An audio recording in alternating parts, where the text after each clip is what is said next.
Everyone talks about what to plant in spring. Spring this, spring that. Start your seeds in March, get your beds ready in April. And honestly, they are not wrong. But here is what they never tell you. Some of the most productive, most flavorful, most abundant harvests of the entire growing year come from seeds dropped into warm summer soil in the middle of July. I am talking about crops that grow faster, root deeper, taste sweeter, and ask almost nothing from you in return. No expensive fertilizers, no complicated schedules, no coddling. Just seeds, living soil, and the most powerful growing window most gardeners completely sleep on. I have been doing this for years, and I am going to tell you right now, if you skip July planting, you are leaving half your harvest year on the table. So today we are going inside the garden and going through 10 vegetables you need to get in the ground this month before that window closes. These are not random picks. Every single one of these has been chosen specifically because they thrive in warm soil, they produce abundantly with zero synthetic input, and they carry your table straight through into fall and even early winter. Stay with me all the way to number 10, because that last one is the one most people never think to plant in July, and it might just become your most important crop of the season. Before we get into the list, I want you to think about something for a second. The grocery store prices you are staring at right now, eggs, greens, root vegetables, beans, they are not going down. And the system producing that food is built on inputs: petroleum-based fertilizers, chemical herbicides, plastic packaging, long cold chains burning fuel every single mile. That system is fragile. Your backyard garden with 10 well-chosen crops planted right now in July is the most honest, most resilient, most zero-input answer to that fragility. Everything I am going to share today works with nature rather than against it. That means we are letting warm soil biology do the heavy lifting. We are letting the season work for us. And we are going to come out of the summer with a fall table that will genuinely make you feel like you have something no amount of money at the grocery store can fully replicate. Let us get into it. The first vegetable on this list is one that most gardeners think they missed when they did not start it back in May: bush beans. And I want to push back hard on that idea right now because July is actually one of the best times of the year to direct sow bush beans into the ground.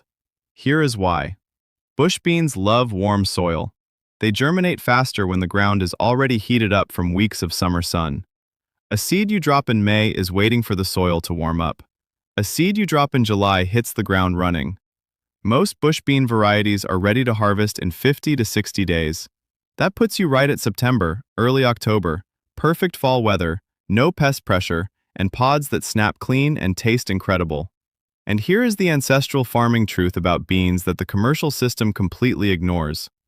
Beans are nitrogen fixers. Every single plant you put in your ground is pulling nitrogen from the atmosphere and depositing it directly into your soil through root nodules that work in a living partnership with soil bacteria.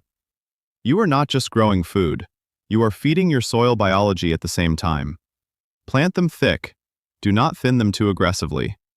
Water them in well and then let the living soil do its work. Come back 55 days later with a basket and start harvesting. I like to succession sow bush beans every 10 to 14 days throughout July. That way you are not buried under a mountain of pods all at once. You get a steady, manageable harvest that runs well into October. Now let us talk about something that gets dramatically underrated in July planting: kale. People hear kale and they think spring. Or they think those tough, bitter leaves they choke down in a smoothie. But here is what the commercial food world does not want you to understand about kale. This plant is completely transformed by cold. When temperatures drop in October and November, the sugars in kale leaves actually increase. The plant converts starches into sugars as a biological response to frost. The kale you harvest on a November morning after a couple of hard frosts is sweeter, more tender, more complex in flavor than anything you could buy at a farmer's market in the peak of spring. And to get that November kale, you need to plant it now in July. Kale takes about 55 to 65 days to reach full maturity. If you start it in mid-July, you are looking at a full, robust plant by mid to late September, just in time for the temperatures to start dropping and the flavor transformation to begin. And once established, kale does not ask much from you. It is deep-rooted. It builds its own resilience. It can handle drought far better than most leafy greens. Planted in a no-dig bed with a good layer of compost mulch on top, kale will pull everything it needs from the living biology beneath the surface. No sprays, no fertilizers, no fuss. Just plant it now and let the season do the work. Right after kale, I want to talk about carrots. And I know what some of you are thinking. Carrots take forever. Carrots are difficult. I tried carrots once and got nothing but a bunch of hairy little stubs. I hear you. But the reason most people fail with carrots is not the carrots themselves. It is the conditions they are grown in. Carrots need loose, deep, uncompacted soil. They need consistent moisture during germination. And they actually prefer growing into cooler weather. When you plant carrots in July, you are giving them exactly that. They germinate in warm soil, which speeds up that slow, tricky first phase. Then, as they develop through August and September, they are maturing into increasingly cool fall temperatures. The result is a carrot that is deep in color, dense in nutrition, and genuinely sweet. The same mechanism that makes kale sweeter in frost does the same thing for carrots. The roots accumulate sugars as temperatures drop. These are not the washed, tasteless carrots in a plastic bag. These are proper ancestral carrots, the kind your great-grandmother would have stored in a root cellar in sawdust through an entire winter. Sow them directly into loose, amended soil. Cover with a thin layer of fine compost or even just a dusting of your homemade potting mix. Keep the surface consistently moist for the first 10 to 14 days, and once they germinate, they are off on their own. Thin them to about 2 to 3 inches apart and resist the urge to water too frequently. Let those roots chase moisture downward, and they will reward you with the best carrots you have ever grown. The next one on this list has a special place in the zero-input garden because it gives back more than almost anything else you can put in summer soil. Beets. Beets are a double crop. The greens are edible, young, tender beet tops are incredible wilted in a pan or raw in a salad. And then below ground, you have the root, building steadily through late summer into fall. Beets are extremely tolerant of heat during germination, and they store beautifully once harvested, which matters if you are thinking seriously about food self-sufficiency past the growing season. In a no-dig bed with rich, living soil, beets ask almost nothing. They do not need feeding, they do not need spraying. They pull minerals from deep in the soil profile and concentrate them in those dense, colorful roots. Nutritionally, a beet grown this way, in living soil without chemical inputs, is a fundamentally different food from what you get in a can or a vacuum-sealed bag at the supermarket. The soil mineral profile translates directly into the nutritional density of what you eat. That is not marketing language. That is basic soil science. Sow beet seeds about ½ inch deep, 1 inch apart, and thin to 3 inches once they are up. Because beet seeds are actually seed clusters, multiple seedlings often emerge from one spot. Those thinnings are completely edible. Throw them in a salad. Nothing is wasted. Plant beets now, harvest the greens as you go, and dig the roots when they reach the size of a golf ball or larger depending on your preference. Now I want to get into something that most July planting videos completely skip over: turnips. And I know that might not be the most exciting word you have heard today, but stay with me because I genuinely believe turnips are one of the most undervalued crops in the ancestral food tradition. They were a survival crop for a reason. They grow fast. Some varieties are harvestable in 35 to 40 days. They tolerate heat during establishment and then improve dramatically in cool fall weather. The roots store well. The greens are nutritious and edible, and they will grow in soil that would give most other vegetables a hard time. In a living soil system, turnips practically take care of themselves. Sow them directly, thin to 4 to 6 inches, and walk away. They do not need fertilizing. They do not need spraying. They ask only for consistent moisture in the early stages, and then they build their own resilience. From a zero-input perspective, turnips are close to the ideal crop. They feed your family and they improve your soil structure with their deep taproots that break up compacted layers and create channels for water and air movement long after the plant is gone. Plant turnips in July and you will have roots to harvest by mid-August and greens you can cut repeatedly from now until hard frost. This is ancestral food production at its most efficient. Let us talk about radishes next, and I want to frame them in a way that goes beyond just the quick salad vegetable. Yes, radishes are fast. The spring varieties are ready in 22 to 30 days. But the radishes I want you thinking about for July planting are the fall and storage varieties, daikon, watermelon radish, and the larger rooted Asian types that can take 45 to 60 days, but produce roots the size of your forearm. These are soil-building machines. Daikon radish in particular is famous in regenerative agriculture for its ability to break compacted soil. The roots go down deep, open channels, and when they die back or are harvested, they leave behind organic matter directly in those channels. Korean natural farming and permaculture systems both recognize the power of deep-rooted radishes not just as food, but as biological tillage. You are feeding your family and rebuilding your soil structure at the same time. For eating, the storage radishes are completely different from what most people think of when they hear the word. Daikon simmered in a broth is silky and sweet. Curious watermelon radish sliced thin is visually stunning and mildly peppery. Fermented daikon is one of the classic preparations in traditional Asian food preservation, and it keeps for months. Sow July radishes now, and you are setting yourself up for both a fall harvest and a soil that is measurably better come spring. At number 7, we are talking about a crop that most people associate with fall planting, but almost nobody starts in July because they think it is too hot. Broccoli. And here is the truth. Starting broccoli in July either directly in the bed or in a tray for transplanting in 2 to 3 weeks is the exact right move for a proper fall harvest. Broccoli takes 60 to 80 days from transplant depending on variety, and it wants to be maturing into cool weather, not hot. If you wait until September to even start thinking about fall broccoli, you have already missed it in most zones. Starting now in July gives the plant time to establish, build a strong root system, and then hit the critical heading stage right when October arrives and the temperatures are dropping. That is when broccoli is at its finest. The heads form tight and dense in cool air. The flavor is sweet and clean in a way it never achieves when grown and harvested in heat. For zero-input growing, broccoli benefits enormously from deep, biologically active soil. The mycorrhizal networks in an undisturbed, no-dig bed help broccoli access phosphorus and trace minerals that it cannot reach alone. I do not add synthetic fertilizer. I do not spray for pests. I use a light row cover if the cabbage moths are aggressive in my area, and I let the biology handle the rest. Start your broccoli now and you will have those tight green heads ready for harvest right when the weather is making you want to eat something hearty and nourishing. Number 8 is one I am particularly passionate about from a self-sufficiency standpoint, and that is sweet potatoes. Now, depending on your zone, July is actually one of your last windows to get sweet potato slips in the ground and still have time for a meaningful harvest before the first frost. Sweet potatoes need 90 to 120 days.